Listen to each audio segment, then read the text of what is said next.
نبی پاک صلی اللہ علیہ وسلم مبارک نبوت منصب کی دعا غټه خبرې وي چې هغه قرآن کریم ذکر کړي. نبی پاک مبارک ته چې کوم د نبوت منصب ملاو شوی دی دا ډېر مراحل دي، دا منصبونو ډېر لوازمات دي، خو دوه څیزونه د نبی پاک د نبوت د منصب سره ډېر زیات لازم د قرآن ذکر کړي.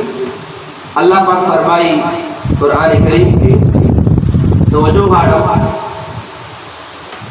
چې کله حضرت ابراهیم علیه السلام خانه کعبه شریفه جوړه کړه، مکمل شو، کمپلیټ شو، او خانه کعبه شریفه ټوله لس ځل جوړه شوې ده. څو ځل جوړه شوې ده؟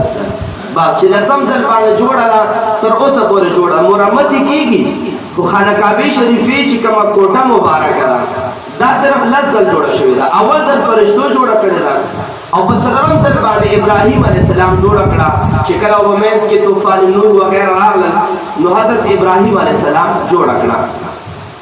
چې کله ابراهیم علیه السلام خانه کعبه شریفه تعمیر یې وکړو، جوړه شوه، چھت هم برابر شو. په دې خانه کعبه شریفې په تعمیر کې حضرت سیدنا ابراهیم علیه السلام سره خپل زوی حضرت سیدنا اسماعیل علیہ السلام هغوی به خټې ورکولې، ګټې به ورکولې، کاڼي به ورکول، چې کومه پسخه وه هغه به ورسره تعاوله، چې کوم معاونت کوي د ګیلکار سره نو ګیلکاري او تعمیر حضرت سیدنا ابراهیم علیہ السلام کولو، باقی چې کوم تعاون اسماعیل علیہ السلام کولو. چې کله خانه کعبه شریفه جوړه شوه نو خانه کعبه شریفې د جوړېدو نه بعد ابراهیم علیہ السلام مبارک په مقام ابراهیم باندې ودرېدو او دعا یې وکړه. څه یې وکړل؟ لږ جواب راکړئ. څه یې وکړل؟ دعا یې وکړه.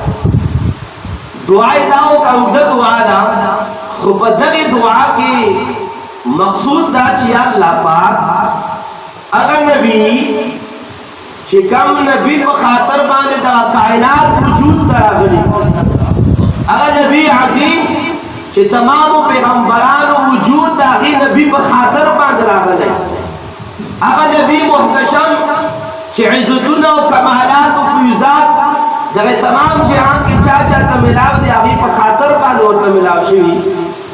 دعا دا کوي، توجه غواړم، اے ربا، اے رب کریم، هغه عظیم نبي چې تا ټول جهان د هغې په خاطر پیدا کړی دی، یا اللہ پاکا کا نبی کو بخامہ پیدا کئی، تو اے اللہ پاکا ابراہیم علیہ السلام دعا کئی، اے اللہ پاکا اگر نبی عظیم نبی زما پا اولاد کے پیدا کی، یا اللہ پاک اگر عظیم نبی زما پا اولاد کے پیدا کی. اس سمرہ عظیم مزدوری کروا ابراہیم علیہ السلام رب العزال خالق کائنات خانہ کعبہ جوڑا کا دینه لوی مزدوری شته چې د الله پاک جومات نه، د الله پاک هغه کور چې ټول نه اولنی کور د الله پاک خانه کعبه شریفه ده. هغه خانه کعبه شریفه چې کله جوړه شوه د دغې تعمیر د خانه کعبه کې ابراهیم علیه السلام الله پاک نه مزدوری دا غواړي چې الله پاک زه تانه د خانه کعبې د جوړېدو مزدوری دا غواړم چې ما نیکه د مصطفی جوړ کړه، ما نیکه د مصطفی علیه السلام جوړ کړه، خدای پاکه صرف دا مزدوری درنه غواړم. نبی پاک صلی الله علیه وسلم مبارک متعلق دعا کوي چې یا رب العالمین ربنا وابعث فیهم، یا رب العالمین هغه نبی د ما په اولاد کې پیدا کړه. خدای پاک هغه دعا قبول کړه او د ابراهیم علیه السلام په اولاد اسماعیل علیه السلام مبارک په اولاد کې یو پیغمبر پیدا شو او هغه پیغمبر جناب محمد رسول الله صلی الله علیه وسلم. غرض دا حاضرینو زه خپلې خبرې نه راځم، تاسو ذهن لږ مسلسل ځان سره راوستل غواړم. ابراهیم علیه السلام مبارک دعا وکړه په کوم ځای باندې؟ په مقام ابراهیم باندې، او مقام ابراهیم اوس هم خانه کعبه شریفې سره سیټ کې جنت تاو ده او هغه کاڼی چې کم کاڼي باندې ابراهیم علیه السلام دعا کړې وه د نبی پاک مبارک د میلاد دعا یې کړې وه چې الله پاک زما په اولاد کې نبی پاک پیدا کړي. تاسو به تللي وئ حج او عمرې له او کني تصویرانو کې به م لیدلی وي ابراهیم علیه السلام مبارک چې په کم کاڼي باندې دعا کړې وه په هغې کاڼي باندې د ابراهیم علیه السلام مبارک د خپل نقش هم دی. او امام ابو نعیم اصفهانی رحمت الله علیه مبارک دلائل النبوه کې فرمایي چې نبی پاک مبارک د خپل نقش دا د ابراهیم علیه السلام د هغې خپل نقش چې مقام ابراهیم کې په کاڼي باندې ابراهیم علیه السلام د خپل کم نقش دی دا د نبی پاک د خپل بالکل برابر او ځکه نبی پاک مبارک د حضرت ابراهیم علیه السلام په اولاد کې راځي. گویا دا نقش هم دا دلیل دی د دې لپاره چې دغه نقش د ابراهیم علیه السلام د خپل والا دا پیغام ورکوي چې په دغې کاڼي باندې میلاد د مصطفی دعا شوې وه. ابراهیم علیه السلام مبارک خو به په هزارهاو کاڼو باندې خپې ښودې وي خو په یو باندې د ابراهیم علیه السلام د خپل نقش نشته دی. په صفا او مروه په غونډو باندې ابراهیم علیه السلام ګرځېدلی خو په یو کاڼي باندې د ابراهیم علیه السلام د خپل نقش نشته.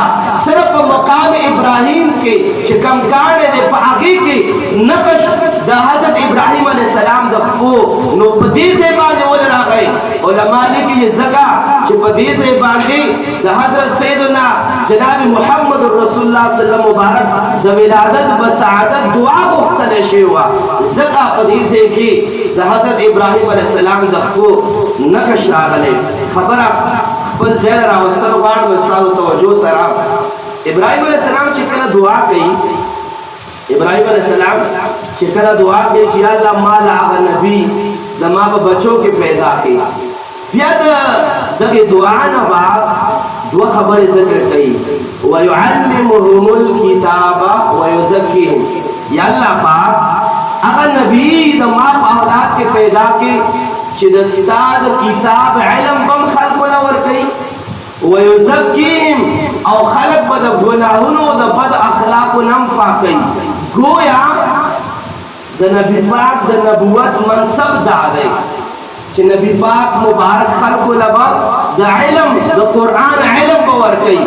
د نبی پاک منصب دا دی چې نبی پاک مبارک به د خلکو نه اخلاق رذیله ختموي نبی پاک مبارک به خلک د ګناهونو نه پاکوي.